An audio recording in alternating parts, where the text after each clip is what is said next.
Welcome to the 17th installment of Milk and Bourbon.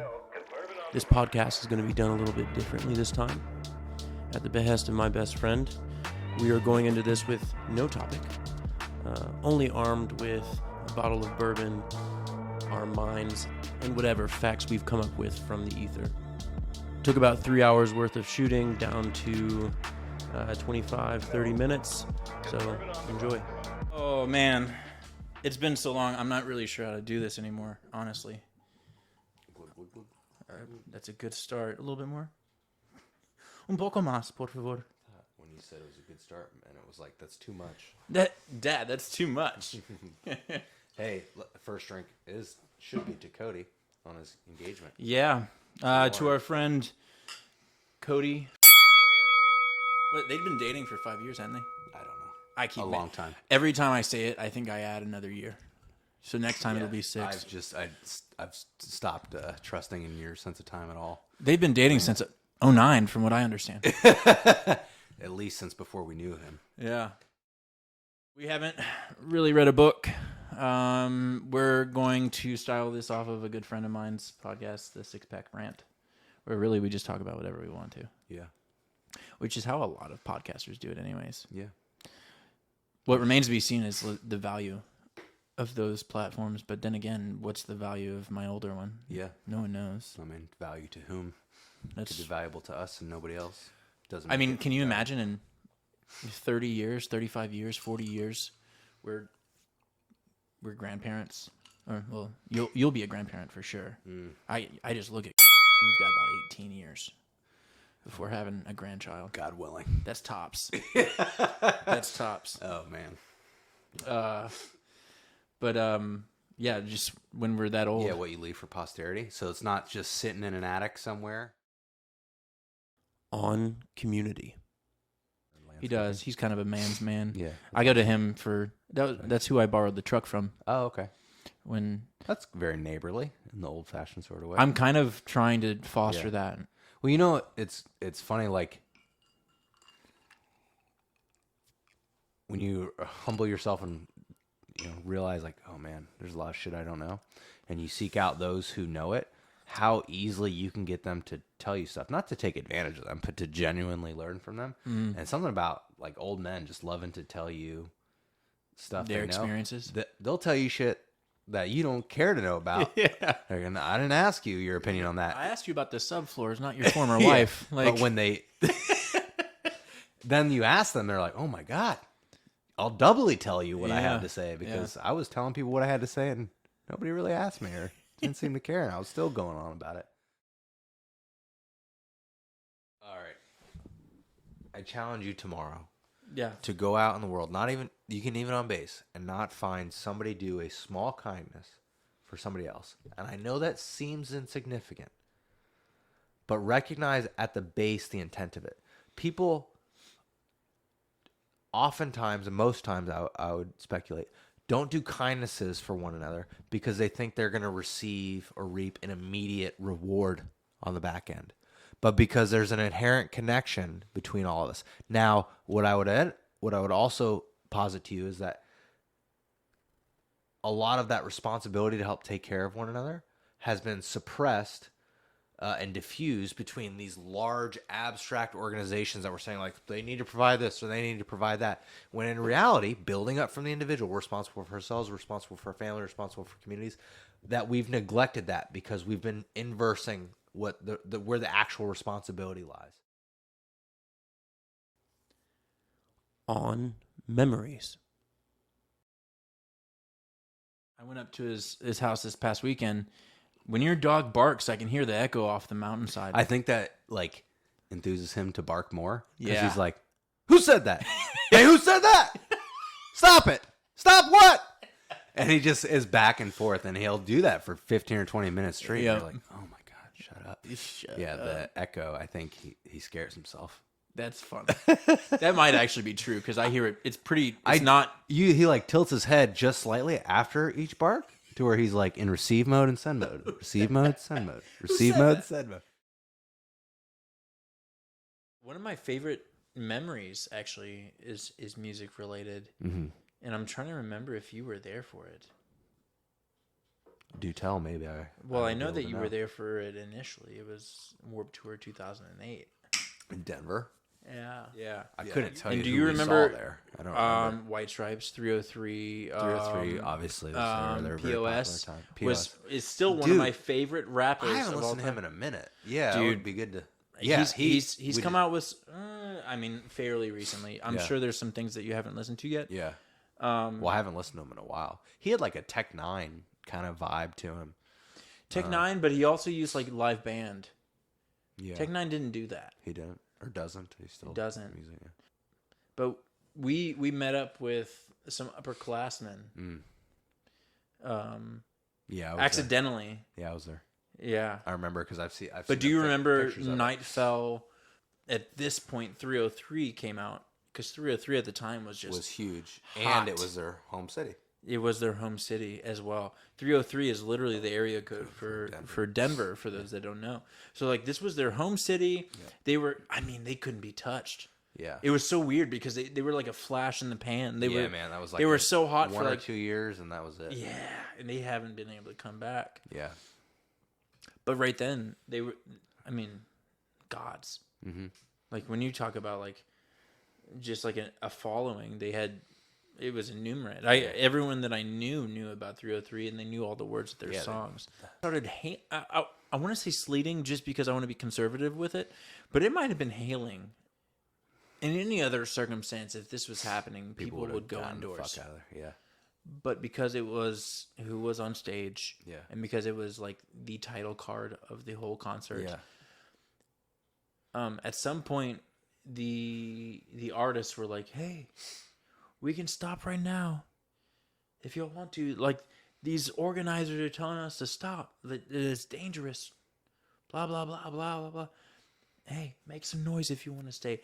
I've never heard... in my life... I'm telling you, I've been to a lot of different, like... You've been there for pinnacle moments. And I've seen some, like, incredible moments. Mm-hmm. I've seen them. I've been to concerts since. I've been to a concert in an indoor, like... room with an EDM artist, San Holo, and he played his like top song, and it was incredible. None of that touched this moment when they asked that question. It was like, oh, this is a foregone conclusion. Mm-hmm. You play this show, you play this set, yeah, we're gonna be rocking. On media. It's probably written in his contract, like Tom Cruise has to be shirtless. Tom Cruise has to get the most attractive girl in the movie. Tom Cruise has to go run really fast, and he does all three of those. You know, is he all 5'6"? I would love all 5'6" of him. So he looks like he's putting out a lot of effort. I would love to race Tom Cruise, not because I think I would beat him, but just to get a sense for how actually fast he is. I think you would have beat him even if y'all were the same age. If you haven't seen Tombstone, for the slightly younger crowd that just missed the train, that one, because we could have missed the train if we were like 3 years younger. I'm willing to bet that one's 94 for whatever reason that stands out in my mind. So I think we looked it up recently. Probably. And 94 sounds right to me. Yeah. 93, 94. Okay. Early 90s. But either way, I've watched it several times. I actually watched it fairly recently. That's one that stood the test of time. You can watch some old movies. Kurt Russell, dude. Val Kilmer. So Kurt Russell, Sam Elliott, that other dude. Yeah. Like, yeah. I can't remember his name, but he's been in Bill a lot Paxton. Bill Paxton? R.I.P. Oh, shit. I didn't know he was dead. He's real dead. Like, he's not Val Kilmer dead. Not Val Kilmer dead? Yeah, Google that shit. Doubt like he's. Yeah, but you're looking for profound characters. Yeah, so perfect segue into No Country for Old Men. Why it's my favorite. What's the profundity about that? The good guy doesn't always win because life is unfair. And sometimes evil is just evil. And it will consume everything in its path. Not to mention, the Coen brothers have a knack. The Coen sisters. The Coen sisters? Aren't they the ones that like... Oh, no, that's the Warhols.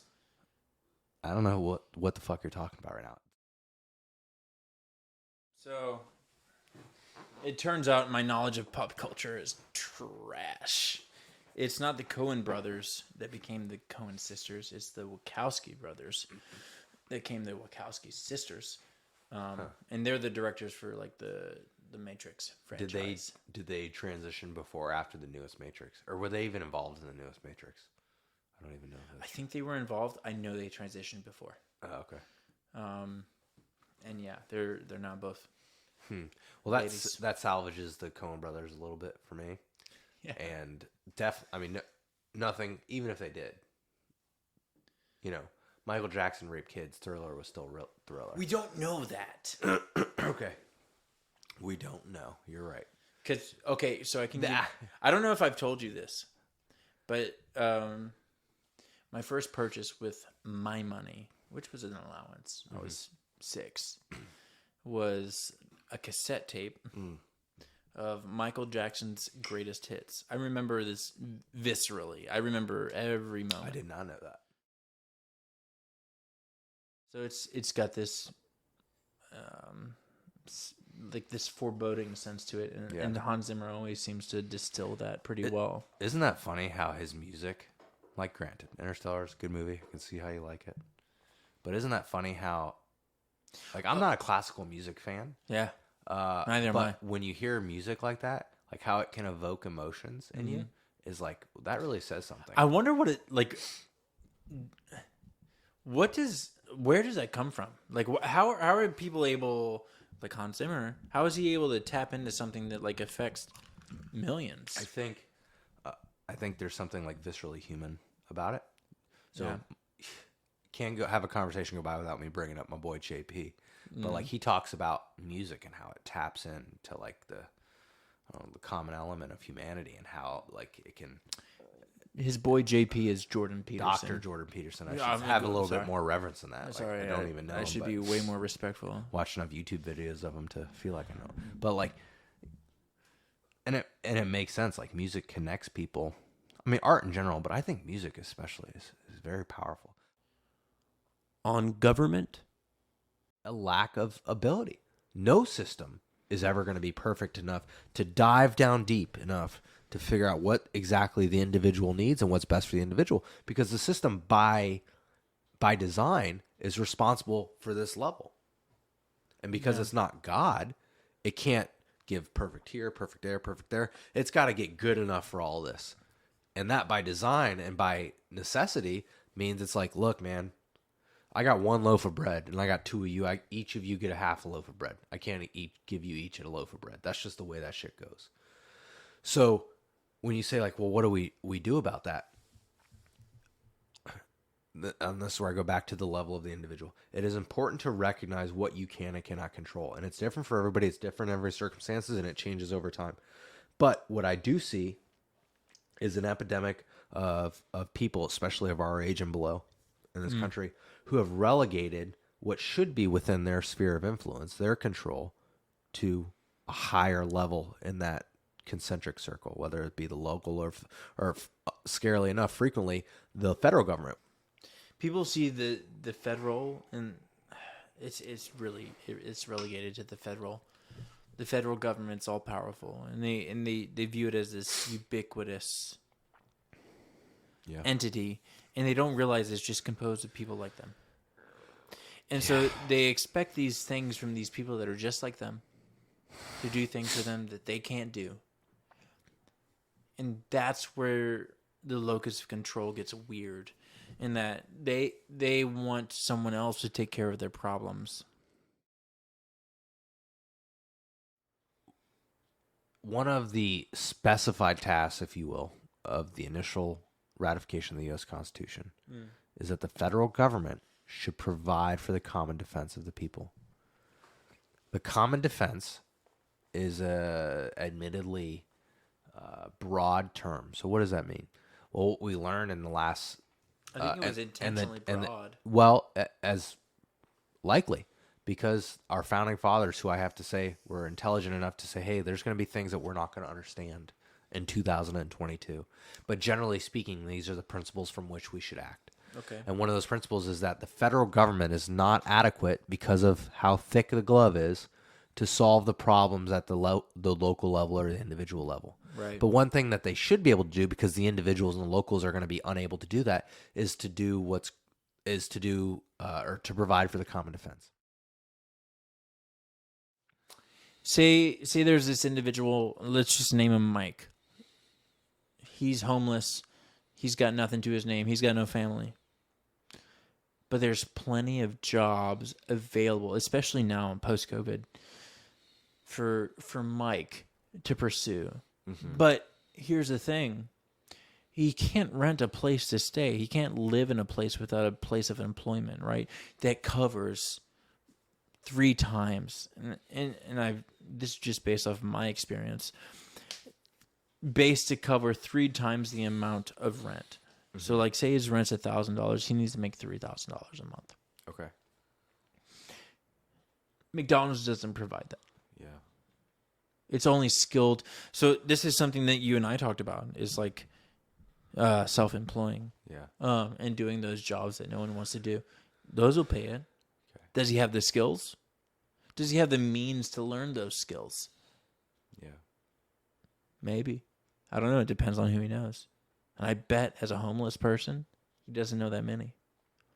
So now you're asking a person to make minimum wage to live in a place that he can't live in to make more. So what you're doing is you're adding a false dilemma to Mike. It's like he has to do these minimum wage jobs. Yeah. Because he doesn't have but any what does skills he do?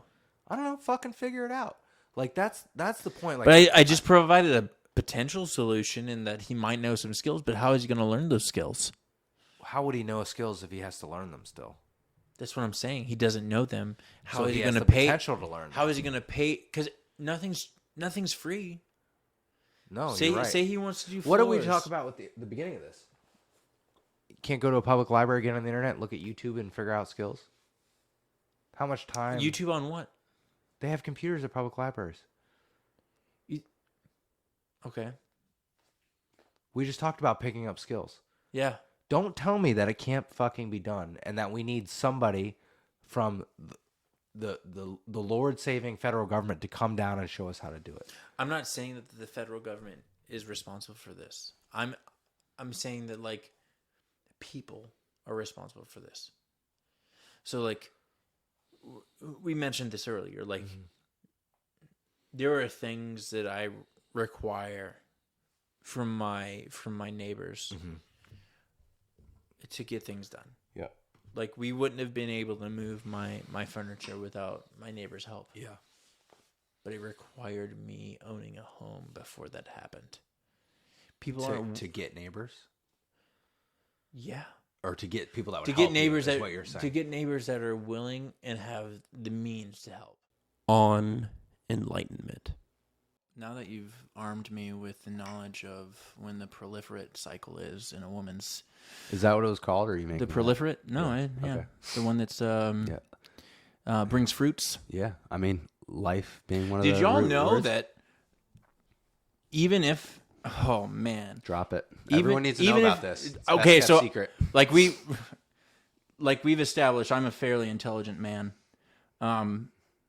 And I had no clue this was a fact. And I feel like the 3 women that watch this show, if they ever do, and they watch it very sparingly. Your mom. Mm-hmm. That's you it. know what? I'm blanking too. Yeah. You just made up 2. My mom might also show my You grandmother. tripled your audience size by pure fabrication. You bastard. Yeah, a very huge misrepresentation of my audience. I don't know. On the metrics, it says I have like a 20% female following. Who knows who they are? Yeah. Anyway, I probably derailed you. Yeah. So, sorry, ladies, for just now learning this at 1 month prior to turning 32. But apparently, just because a woman is off her period does not mean that she can conceive. And I always thought that 21 days of the month, they're ready to, it's on and popping. I honestly thought that, like, the ovulation period was just like where it's highest likelihood. It was the only likelihood. But apparently there's 2 cycles on either side of your ovulation cycle. Ovulation cycle lasts through like 5 or 7 days, depending on whatever. But outside of those 7 days, you cannot conceive. Mm-hmm. Is that correct? Is that what you were telling me? Yeah, I don't remember. You know more about this than I do. Yeah, it's basically you have, I don't know what their science terms are, but you have your you're okay. You're golden windows. Right just after and just before. And by okay, the golden, period. he means that you won't conceive. Yeah, you won't conceive. Because typically, If I mean, you're- the times that you're wanting to conceive are far less than the times that Yes. you're not The, wanting to the conceive. majority of the time. So you're looking at only about 25% of, roughly, of a woman's 28-day menstrual cycle. Mm-hmm. Is she actually able, is a sperm able to make its way up and to impregnate a woman, to fertilize an egg? So all my fellas out there that don't know Yeah, where a female clitoris is, at least you know this. yeah. Because I can't tell you about the clitoris. Yeah. It's a mythical creature. Yeah. I've heard tell of it. You are growing new life. I think that's pretty cool. When you really look at it, like I'm sure there are some parents out there that find it monotonous. Because Myself would be included in that. There's a lot of yeah, it that but like seems if monotony. when you take a step back though, Yeah.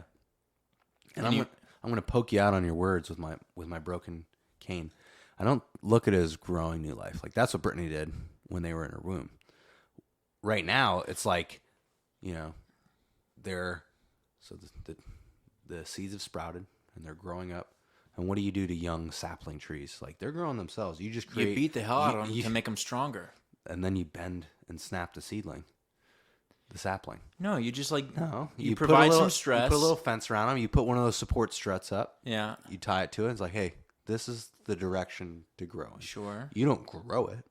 You just It grows act as a- itself. yeah. You just provide it with, but also structure. like stress is very important to keep a sapling like strong. It is.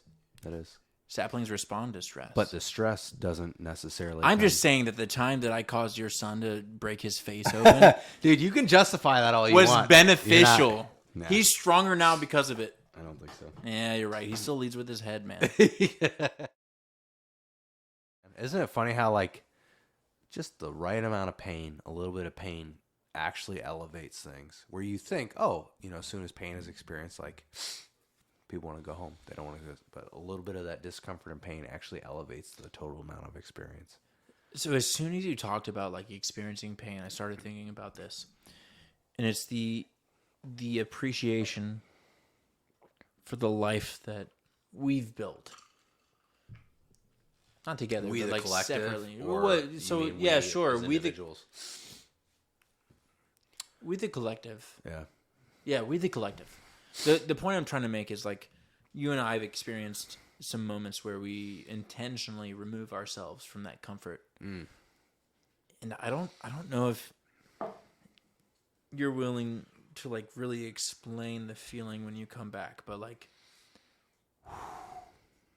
when I go off on some of these ventures that I've gone on, and I come back and I start experiencing something as simple as like Uber Showering. Eats. Yeah. Oh yeah, I like food. Food's first for me. Yeah. Or I experience a shower beer, or A shower beer. that's a thing. Yeah. It's a thing. Yep. Just something like simple and like it's a comfort, Yeah. and that is a comfort. Yeah. Oh man, you come back from a shower beer, you're ready to go. But like, I think that it's imperative to experience that hard shit. Otherwise, you will take for granted those moments that are not. Yeah. You get what I'm saying? I do.